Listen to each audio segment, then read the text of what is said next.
Grabe ha. Hindi, alam mo, importante yan ha, yung sinabi ni Mo Kauson dito. Totoo nga ang sinabi ni BP na sinisira daw ang kanyang pamilya. Sinabi ni BP yan kay Mocha mismo nung nagka-text sila. Tama ba? Okay lang ba sabihin ko? Ay, wag ko na nga sabihin yun. Anyway, yun nung sinabi ni BP Sara kay Mocha, sabi, alam mo, sinisiraan talaga yung pamilya namin. Everything is possible in this government. Ibig sabihin, anything gagawin nila para masakal, mahirapan ng mga Duterte. Ganun o katindi sila. Hindi ko magets eh. Hindi ko talaga magets. Kung sino pa yung nakahuli ng maraming durugista, sila pa yung natanggal sa posisyon. Di ba yung mga pulis, nirelieve sila? Ano yun? Anong klaseng meron bayan tayo? Anong klaseng gobyerno meron tayo? Merong isang mayor lumalaban sa droga, isususpinde. Yung mga pulis na ginampanan nila ang trabaho nila to protect and serve the people through, di ba, through stopping these pushers and drug lords, sila pa ang natanggal sa posisyon, nailipat pa. Anong bayan meron tayo? Siguro tuwan-tuwa yung mga drug addict at saka yung mga drug pusher. Sabi nila, ang ganda ng pamahalaan natin ngayon. Ha? Enjoy na enjoy ngayon ng pamahalaan natin. Ha? Hindi kasi alam mo, walang biro. Nung panahon ni Duterte, yung mga kartel-kartel na yan, nagtago yung mga animal na yan. Dami ko nga kakilala na kulong eh.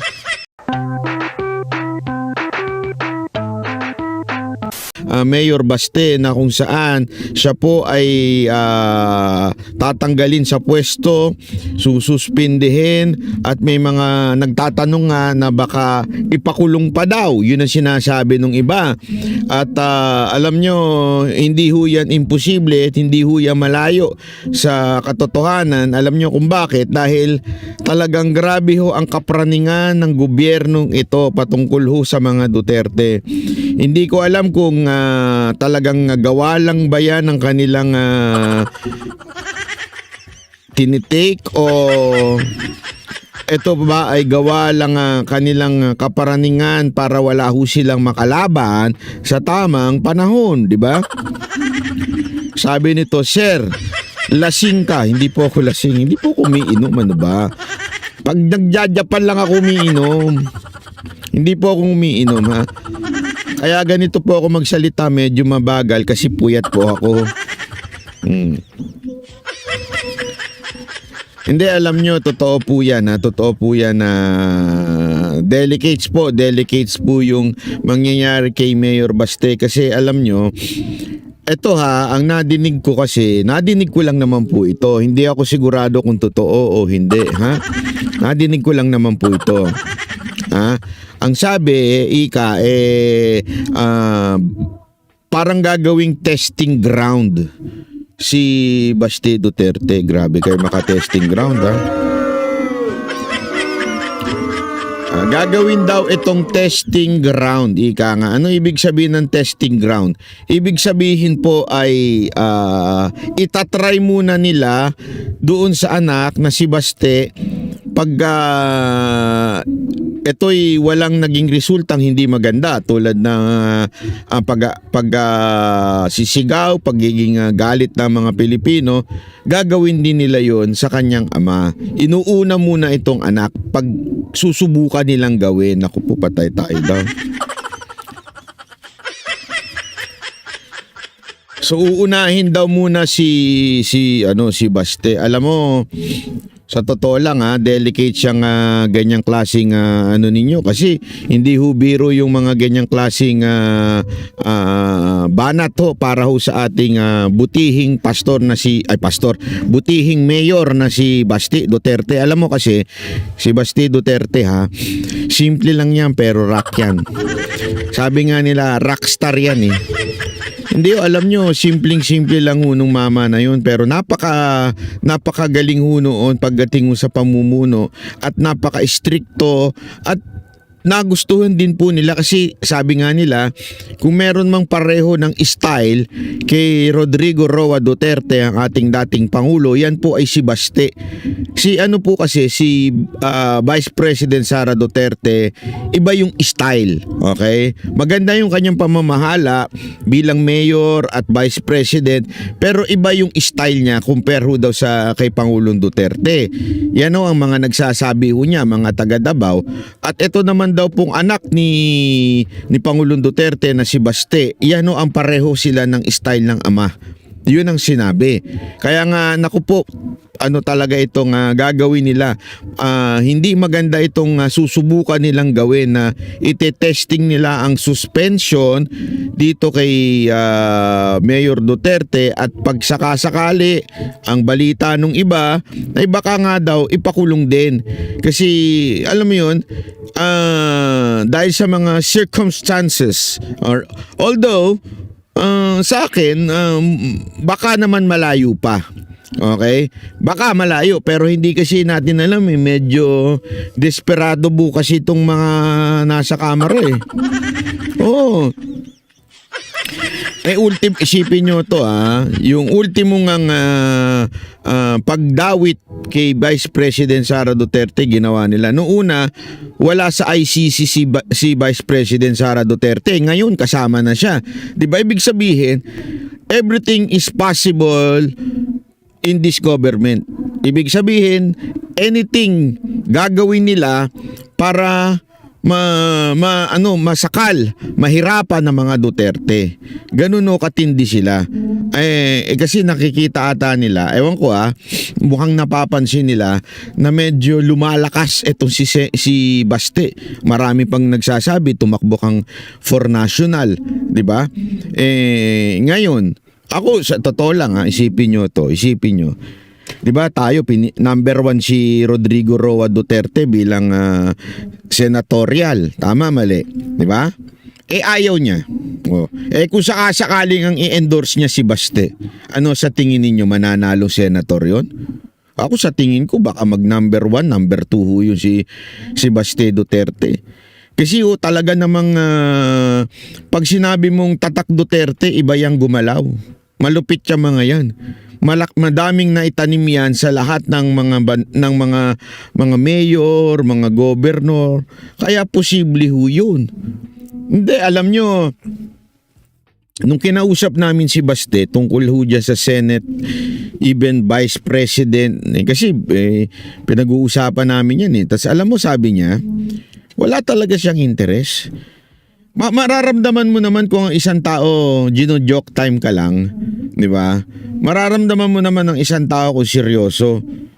Siya ho wala yung tipong hindi nga pagkausap mo nga siya, hindi nga ho siya mabulaklak pagsalita. Diretso lang, 'di ba? Hindi yung tadhana ang magbibigay sa atin ng desisyon. Atin po itong didinggin sa mga ating mga pamilya. Ipapanalangin natin. Walang ganun. Laging ayaw niya. As a matter of fact, every time ini-interview siya, ayaw niya magkomento patungkol sa national na issue. Bakit? Kasi nga, sabi niya, Davao lang ako Lagi niyong binabanggit yun, Davao lang ako, ayoko ng national issue. Kasi naman, mayor ako ng Davao di ba?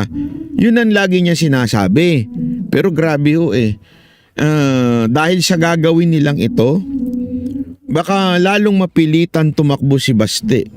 Kasi nakikita niya yung panggigipit ng gobyerno sa ating mga nagrereklamo o nagki-criticize. Alam mo, sabi ko nga sa inyo, wala naman kasing problema mag-criticize. Hindi ko alam bakit hindi makatanggap ng kritisismo itong gobyerno to. Pag kinriticize mo, sisilipan ka ng kung ano-ano. Pagka kinriticize mo, gagawa sila ng move para takutin ka. Yun na nga lang sa Maisog, di ba? Sa Maisog, biglang nagkakaroon ng bidding.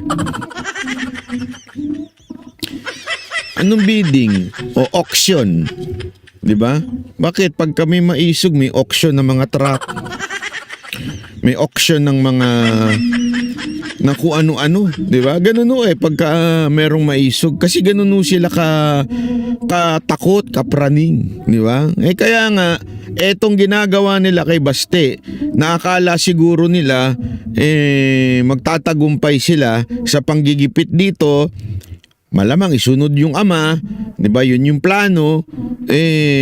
Ako baka mamaya masabi nga tumalbog sa kanila yung gusto nilang gawin, yung plano nilang gawin, ha. Kaya pakinggan niyo nga ito, ha. Kasi maganda ho itong sinabi ni wait lang, ni ito wait. Parang merong mga nilalatag na mga premises, mga trump up na mga issues. Katulad ng sinasabing drug war sa Davao, pagsuspinde ng ating mga kapulisan doon, at meron daw gagawing COA audit sa Davao. So itong lahat nakikita nating nilalatag na nila para maging batayan sa pagsuspinde ng ating kagalang-galang na mayor ng Davao. Ito si Sir Pete Lavina. Ito po ay nakasama ho natin ito noon pa nung 2000 siya ho ang ang isa sa mga alam ko pinuno ng kampanya ni Pangulong Duterte. Kerubin Channel, salamat po. Thank you very much. Salamat at pinaliwanag mo ang ating gabi sa madilim na gabi kasi ngayon maambon-ambon, umuulan-ulan. At least nagpaliwanag si Kerubin. Ayan po taga Davao ho ito. Talagang etong si Sir Pete talaga hong may alam ho ito. Naintindihan ho natin yung epekto ng korupsyon sa ating gobyerno ay ito ho ay matindi ho ang dagok na kahirapan na idudulot nito sa ating mga mamamayang Pilipino. Yan po ang problema. More than anything else, more than other issues, ang focus po ng Maisog ay yung korupsyon na nagaganap, yung pagsusupil ng karapatan natin magpahayag ng ating saloobin. Yun ho ang focus ho ng Maisog. Kaya nga alam mo, perpekto yung pagkanta po ni Jimmy Bondoc, ni Attorney Jimmy Bondoc pagdating ho doon sa kanyang kanta na Kalayaan, di ba? Gusto niyo kantahin ko? Kalayaan. Hindi kasi totoo naman Paano mo sabi, may ano nga doon may part doon sa lyrics na kung saan sinasabi niya, paano mo masasabing may kalayaan kung masusupil mo ito mga mabubuting tao, di ba? Totoo naman Paano mo masasabing may kalayaan kung yung mga nagnanais lang ng pagbabago, halimbawa si Mayor Baste, di ba? Ano ba ang kasalanan ni Mayor Baste? Saan ba nagsimula tong punyet ang panggigipit nila kay Baste? Di ba? Alam niyo kung saan? Dahil si Mayor Baste ipinagpatuloy ang gera laban sa droga. Yan ang dahilan kung bakit ginigipit ang isang Mayor Baste Duterte. Dahil po yan sa paglalaban sa mga drogista. Anak ng tutsang kalabaw. Anak ng tutsang kalabaw. Bakit naman naging masama ang lumaban sa droga? Hindi, ako nagtatanong lang ako, bakit naging masama yun? Kailan pa naging masama lumaban sa mga drogista? Ang talino din ng mama Alam mo sabi niya? Dito siya sinilipan Sabi niya sa kanya, bakit mo inutusan yung mga pulis na patayin ito mga without due process? Alam mo sabi niya? Simpleng sinabi niya, inutusan ko ba? Sabi ko, papatayin ko kayo. Sinabi ko bang patayin mo sila? Sabi na papatayin ko kayo. Ako papatay sa inyo. Wala akong inutusan. Ba't nyo dinamay yung mga pulis? Bakit di nila patunayan kung may napatay ba si Mayor Baste? Tama, mali. Hindi, alam mo, itanong natin ito sa namumuno sa local government. Bakit po ba kayo init na init sa ulo ng isang Mayor Baste Duterte na kung saan pinupugsa at nilalabanan ng mga durugista? Bakit po? Mawawalan po ba kayo ng client? Kaya ayaw ninyong gawin ni Baste Duterte ang kanyang trabaho? Maubusan ba kayo ng client? O baka naman maubusan kayo ng distributor? Hindi, alam mo, sa totoo lang panoorin nyo yung mga tulad ng mga nangyari sa Mexico, yung 'di ba, yung mga narco state. Magugulat ka, tumakbo pa ng presidente yung pinaka-pinuno nila ng kartel. Hindi, si ano yun, 'di ba? Si anong pangalan no? Anong pangalan uli nun sa narcos? Si ano?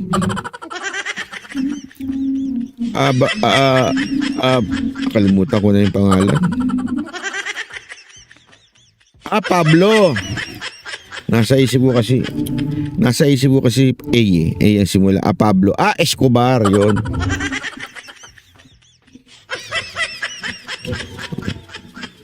Hindi, di ba? Tumakbo pa si Escobar na presidente. Mantakin mo siya ang pinuno ng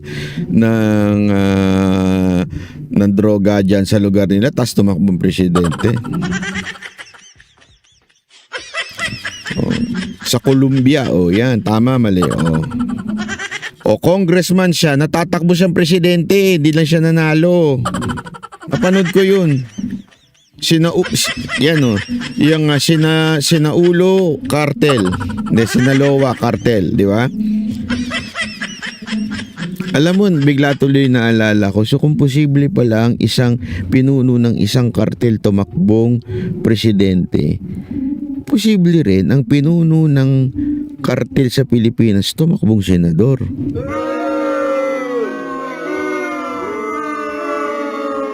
What you think?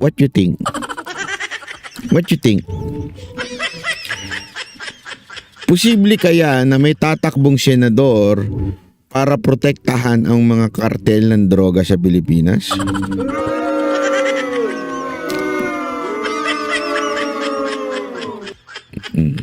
Posible kaya yun? O posible kaya na ang susunod na mamumuno sa Pilipinas ay nagpapatakbo ng kartel?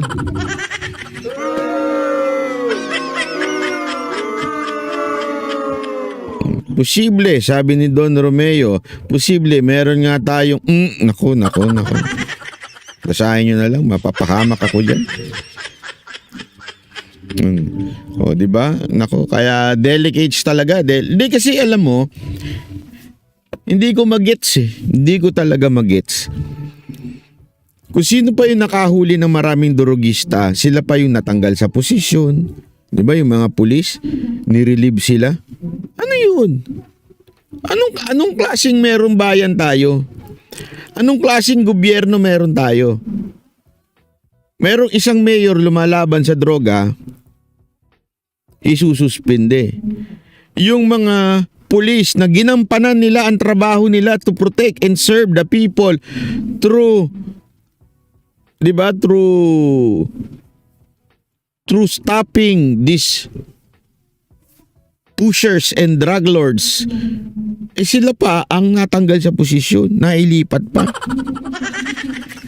Anong bayan meron tayo?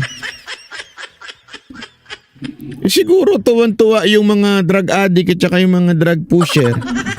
Sabi nila, ang ganda ng pamahalaan natin ngayon. Enjoy ngayon ng pamahalaan natin. Hindi kasi alam mo, walang biro nung panahon ni Duterte, yung mga kartel na yan, nagtago yung mga animal na yan.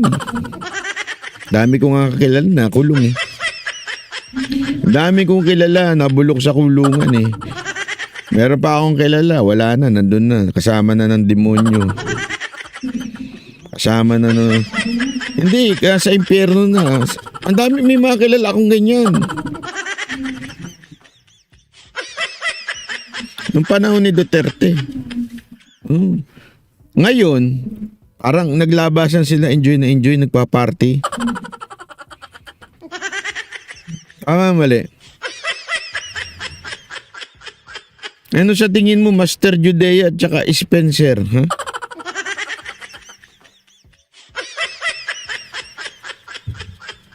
Response. Unang-una dyan sa Davao City kung itutuloy po ang suspension kay Mayor Baste at ano magiging response sa buong Pilipinas kung meron man. Well, matindi ho ang magiging response niyan sa personal Yan. na tingin ko. Yan, nako. Magkakaroon talaga ng protesta yan ang mga taong bayan dahil very unfair and unjust ang magiging paraan na isususpend ang ating local government officials na wala namang batayan, no?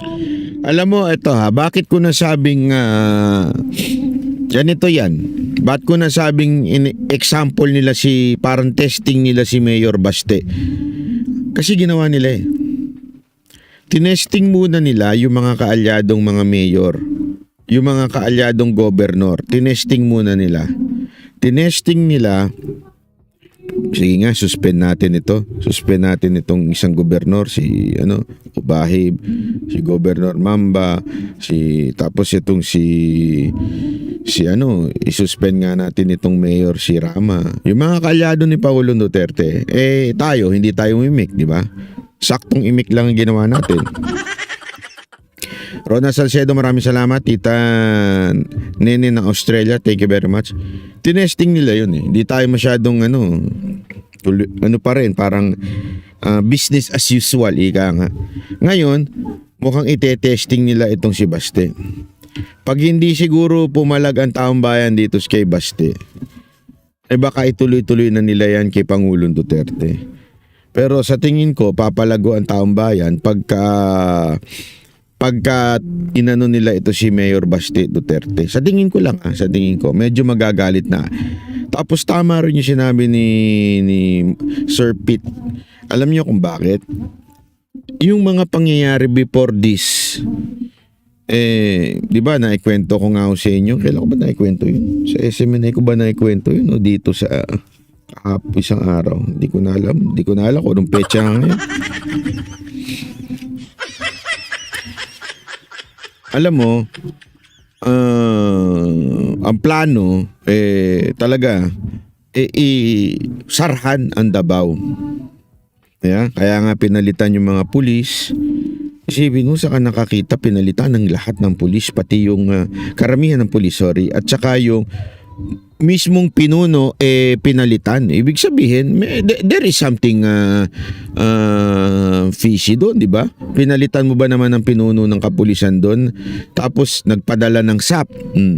Tapos may internal audit pa daw na nagaganap.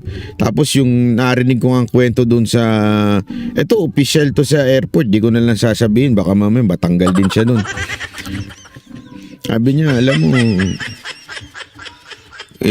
ikwento ko lang sa iyo pero matindi mga meeting namin these days, itong mga nakarang araw. Talagang the instruction is parang ipahirapan, hindi naman direct ang sinasabi, pero parang ganun, pahirapan ang biyahe out of Davao, basta yun na yun. Ibig sabihin, lumabas ng Davao. So parang gagawa sila ng paraan para pigilan yung mga tao na mag-alsa kung sakasakali. Sabi ko, noong una hindi ko maintindihan. Kasi narinig ko yung balita na yan nung Sunday ng madaling araw. Ay, kailan ba kami nagdabaw? O Thursday na madaling araw. O basta. Hindi ko na matandaan. Basta, nadinig ko yan. Yung pauwi ako dito, galing sa Davao. Nadinig ko yun. Sabi ko sa kanila, ano naman, bakit naman nila naisipan Bakit naman nila naisipan na pigilan ng mga tao from Davao na pumunta sa Maynila at para alsa? Anong dahilan? Bakit nila naisip yun? At ganun ang instruction sa inyo. Alam mo, ito walang biro ito ha. Nung na-realize ko yun, nung nalaman ko yung kay Baste, nasususpindihin. Ibig sabihin, planado. They are anticipating kung ano mangyayari. Planado na, eto gagawin namin, kaya kailangan ipitin natin yung mga tao na makaalis dyan sa Davao. Kasi baka, alam mo na, hindi natin alam. Yung mga taga Davao magpunta dito sa kung saan man, sa Liwasan, sa EDSA. Kasi ako, pag ginawa nila yan, Naku.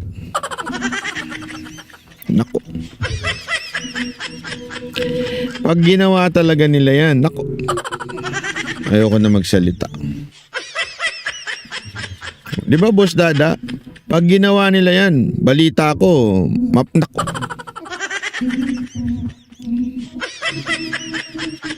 Ibalita ko na ba? Wag na nga lang. Hindi ko alam pero naku, ayoko sabihin kasi.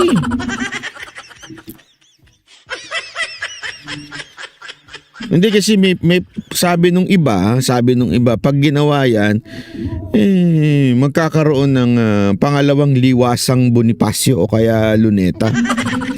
May nagsasuggest nga Hindi, meron ako narinig sabi, diretso na sa EDSA yan. Pagka tinuluyan si Baste. Sabi ko, naku, wag naman. Dali, wag naman gano'n.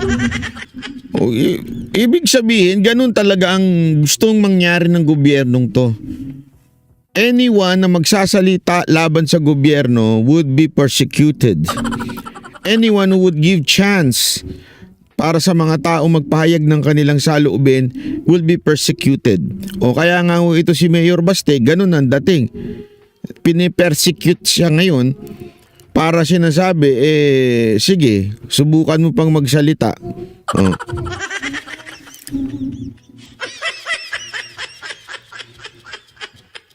Ibig bang sabihin, martial law na nga? Naku, hindi lang martial law. Alam mo, mas nakakatakot ito sa martial law. Totoo lang. Kasi yung martial law, alam mo pa. Diba? Alam mo na meron. Pero yung silent martial law, hindi mo alam Mas nakakatakot yun. Halimbawa, diba, sa isang dagat, alam mong, napanood nyo yung, ano itong bagong sa Netflix, nagna-number 1 na movie? Panoorin mo, Boss Dada. Bibwisit ka sa ending. Yung merong pating nasa Paris, nandoon sa ang doon, ang masama doon kasi people were not expecting na magkakaroon ng pating kasi fresh water yon yung sa papunta sa kesyo because of change of nature daw nung pating kaya napunta doon. Yun ang mas nakakatakot. Kasi yung dagat, alam mong may pating. So mag-iingat ka ngayon, di ba? Kasi alam mo, parang ganun din. Pag may martial law, alam mo, so mag-iingat ka. Pero ngayon, wala naman dinideclare na martial law. Pero bakit asal martial law ang ating gobyerno? Yun ang mas nakakatakot doon, di ba?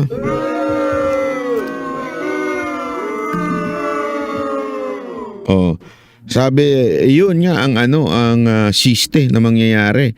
Yun yung pelikulang Under Paris. By the way, may announcement. May announcement po ang public announcement. We regret to inform you that the Facebook page of former President Rodrigo Duterte Esiminay gikan ng masa para sa masa has been removed without any opportunity for us to appeal this decision. Sa madaling salita, nag-disappear.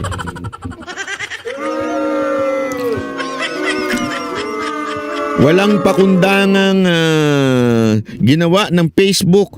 Tinanggal yung, hindi mo lang sinabi kung may violation. Una-una, wala namang violation doon. We urge you to continue following us on our alternative platform like YouTube and TikTok. We remain committed to keeping you informed about FPRRD and fostering community engagement. We understand that this removal is yet another effort, as in effort, EPP.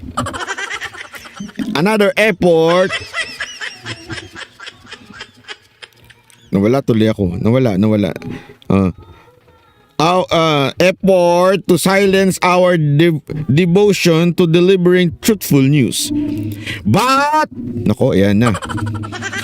But we won't be silenced.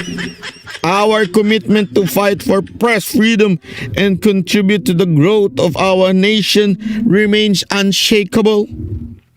We are active exploring solution to this situation, and your support means everything to us. Thank you for standing with us during the chant. Grabe, yan ang diktador. Grabe ha. Hindi, alam mo, importante yan ha, yung sinabi ni Mocha Uson dito. Totoo nga ang sinabi ni BP na sinisira daw ang kanyang pamilya. Sinabi ni BP yan kay Mocha mismo nung nagka-text sila. Tama ba? Okay lang ba sabihin ko? Ay, wag ko na nga sabihin yun. Anyway, yun nung sinabi ni BP Sara kay Mocha, sabi, alam mo, sinisiraan talaga yung pamilya namin.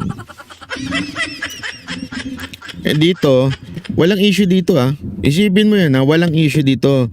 Masyadong sinasalsal ng media. Na kesyo, that's abnormal. Ika nga. Abnormal daw yung paglipat ng funds from DBM to DOH. Eto, mga kababayan, ang tanong ko, normal po ba nung panahon na yan? Gusto kong tuktukan yung mga ensimada vlogger na katatanga-tanga. Eto, real info ito. Bakit? Si Mocha ito Alam ni Mocha ito dahil siya yung nagdadala. 7,000 plus. Times 3. Times 7. Times 3 months, utos ni PRRD yan. Yan ang utos ni PRRD mismo kay Mocha Uson. Naalala ko yun. Kasi at that time, nagpapahanap sa akin si Mocha ng pagkain kung para dadalhin doon sa mga wala kasi mga restaurant. At yung kung meron man, yung manpower ng restaurant limited. Hindi kaya. Talagang alam mo, ang mahal ng pagkain noon. Pero ano sabi ni Perry, hindi na importante kung mahal, ang importante mabuhay. Kasi pag ikaw ba nasa emergency na, sandali. Mahal yung band-aid na yan. Kunwari ikaw nasugatan ka, di ba? Yung talagang tumatagas na yung dugo mo. Sandali, mahal yan. Mahal yung band-aid na yan. Hanap tayo na mas mura, buta tayong Divisoria. Siyempre kung ano yung nandyan, kahit imported pa yan, kahit mamahalin yan, emergency na bibilin mo na yun. Nung pandemya ganun. Ultimong pagkain ng mga OFW, di ba? Yun yan personal yung ginawa ni Mocha yan. Alam niya yan. At sa totoo lang, magkano, alam ko, nakikwento niya sa akin to, milyon ang ginagastos per day. Pagkain lang ng OFW. Pero kita niyo yung mga OFW natin, tuwan-tuwa yun. Tuwan-tuwa sila kasi talagang inalagaan sila. Personal na hinahatid ni Mocha yung mga pagkain sa kanila. Nakakita na sila ng artista. Nakakain pa sila. Tama, mali. Dito sa Japan yung alcohol, dito may alak, nagkabusan din.